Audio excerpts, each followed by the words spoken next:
September 14ஆம் தேதி group 2 prelims exam நடக்க போகுது. இந்த எக்ஸாமில் நிறைய ரூல்ஸை ஸ்ட்ரிக்டாக ஃபாலோ பண்ணி ஆகணும் அப்படின்றதுக்கான ஒரு அறிவிப்பை டிஎன்பிஎஸ்சி வெளியிட்டிருக்காங்க.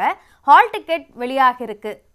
இந்த ஹால் டிக்கெட் வெளியாகும் போதே என்னென்ன விதிமுறைகளை தேர்வர்கள் பின்பற்றணும் அப்படின்றத ரொம்ப கடுமையாக அல்லது ரொம்ப ஸ்ட்ரிக்டாகவே டிஎன்பிஎஸ்சி வந்து இதை சொல்லியிருக்காங்க அப்படின்னு சொல்லணும். அதில் முக்கியமாக கவனிக்க வேண்டிய விஷயங்கள் அப்படின்னு பார்க்கும்போது தேர்வு நேரம்.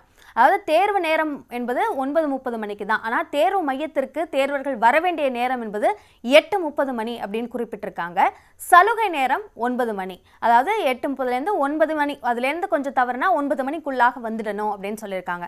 அந்த 9 மணியை தாண்டினா நிச்சயமாக தேர்வு மையத்திற்குள்ள அவர்களுக்கு அனுமதி வழங்கப்படாது அப்படின்னு சொல்லப்பட்டிருக்கு.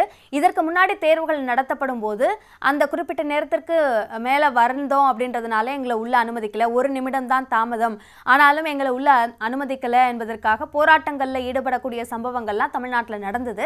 ஸோ இதை தவிர்க்கிறதுக்காக முன்கூட்டியே சொல்லியிருக்கிறாங்க 9 மணிக்கு மேலே யார் வந்தாலும் உள்ள அனுமதி இல்லை, 9:30 மணிக்கு தேர்வு சரியாக தொடங்கப்படும் அப்படின்னு சொல்லியிருக்காங்க. அதே மாதிரி தேர்வு நேரம் முடியும் வரைக்கும் யாரும் தேர்வு மையத்திலிருந்து தேர்வு அறையிலிருந்து வெளியில் வர முடியாது என்பதையும் ரொம்ப ஸ்ட்ரிக்டாக சொல்லியிருக்காங்க. அடுத்ததாக தேர்வு முடிகிற வரைக்கும் வெளியில் வர முடியாத மாதிரி ஹால் டிக்கெட் அதை நிச்சயமாக அந்த நகல் எடுத்துகிட்டு வந்து, அதாவது இணையதளத்தில் வெளியிடப்பட்டிருக்கு www.tnpsc.gov.in, அதே மாதிரி www.tnpscexams.in என்ற இந்த 2 இணையதளங்கள்லையும் ஹால் டிக்கெட் வெளியாக இருக்குது. அதை கண்டிப்பாக பதிவிறக்கம் செஞ்சு பிரிண்ட் அவுட் எடுத்துகிட்டு வரணும். அப்படி பிரிண்ட் அவுட் எடுத்துகிட்டு வரலன்னா தேர்வு மையத்திற்குள்ளே அவங்களா எந்த காரணத்துக்காக அனுமதிக்க முடியாது அப்படின்னு சொல்லியிருக்காங்க.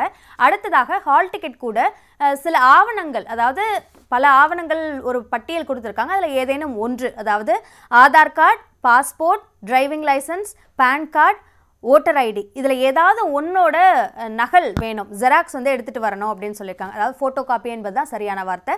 ஃபோட்டோ காப்பியை எடுத்துகிட்டு வரணும் அப்படின்றதையும் டிஎன்பிஎஸ்சி சொல்லியிருக்காங்க. அதே மாதிரி உங்களோட ஹால் டிக்கெட்டில் இருக்கிற ஃபோட்டோ அதுலேயும் உங்களை நேரில் பார்க்குறதுக்கும் ரொம்ப அதீதமான வித்தியாசம் இருந்துச்சு அப்படின்னா உங்களோட இந்த மாதிரியான ஃபோட்டோ ஐடி கார்டு, அந்த கார்டில் இருக்கிற ஃபோட்டோவையும் ஒப்பிட்டு பார்ப்பாங்க.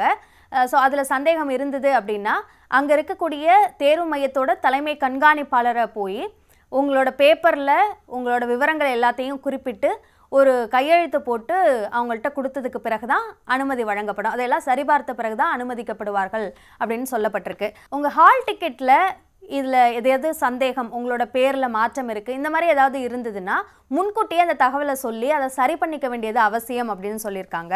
grievance.tn.gov.in அப்படின்ற இந்த மின்னஞ்சல் முகவரிக்கு மெயில் பண்ணி அதை கிளாரிஃபை பண்ணிக்க வேண்டியது அவசியம் அப்படின்னு சொல்லியிருக்காங்க. அதே மாதிரி black colour ball point pen இதை மட்டும்தான் யூஸ் பண்ணணும் என்பதையும் டிஎன்பிஎஸ்சி உறுதியாக சொல்லியிருக்காங்க. அதே மாதிரி இன்னொரு முக்கியமான விஷயம், அறிவிப்பானை, அதாவது நோட்டிஃபிகேஷன் வெளியாக இருந்தது இல்லையா, அந்த நோட்டிஃபிகேஷன், அப்புறம் இதில் கொடுத்துருக்க இன்ஸ்ட்ரக்ஷன், ஹால் டிக்கெட்டில் கொடுத்துருக்க இன்ஸ்ட்ரக்ஷன்ஸ், அப்புறம் எக்ஸாம் எழுத உள்ளே போனதுக்கப்புறமா அந்த வினாத்தாள் முன்னாடி இருக்கும் சில அறிவுரைகளெல்லாம் பின்பற்றணும் அப்படின்னு. இதில் இருக்கிற எல்லா விஷயங்களையும் நிச்சயமாக தேர்வர்கள் பின்பற்றணும் அப்படின்னு சொல்லியிருக்காங்க.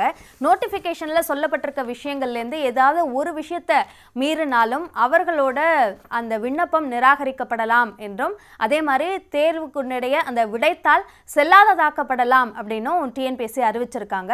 அதற்கு பிறகு ஒருவேளை இதை மீறி விடைத்தாள் எல்லாம் பரிசீலிக்கப்பட்டாலும் கூட, அதற்கு பிறகு இது சார்ந்த தகவல் தெரிந்தாலும் கூட அவர்கள் டிஎன்பிஎஸ்சியால் விதிக்கப்படக்கூடிய அபராதங்களை செலுத்த வேண்டிய சூழல் ஏற்படலாம் என்ற அந்த எச்சரிக்கையும் டிஎன்பிஎஸ்சி வெளியிட்டிருக்காங்க. ஸோ இந்த விதிமுறைகள் எல்லாத்தையும் முறையாக படிச்சுட்டு, அதாவது தேர்வுக்கு படிக்கிறோம் அப்படின்றது ஒரு பக்கம், அந்த தேர்வுக்கான அறிவிப்பானையை ஒரு முறை படித்து பார்த்துட்டு எல்லாம் சரியாக இருக்கா அப்படின்றத சரி பார்த்துக்கிட்டு போனால் தேர்வை எந்த விதமான டென்ஷனும் இல்லாமல் தேர்வர்கள் எதிர்கொள்ளலாம்.